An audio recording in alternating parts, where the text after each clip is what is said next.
actually बाटो यस्तो बाटोमा हामी चाहिँ भारी बोकेर हिँड्नुपर्छ कि कोही पारी पुगिसक्यो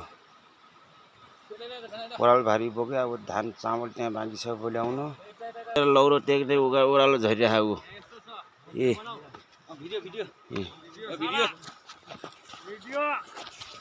फेसबुकमा अपलोड ल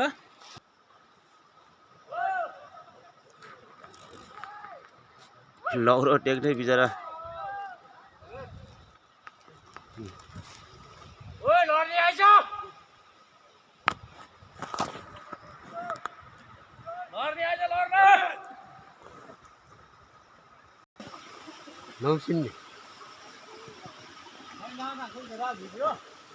भिडियो राम्रो आछ त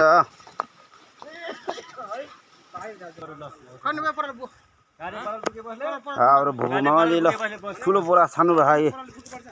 घटङ टङ टङ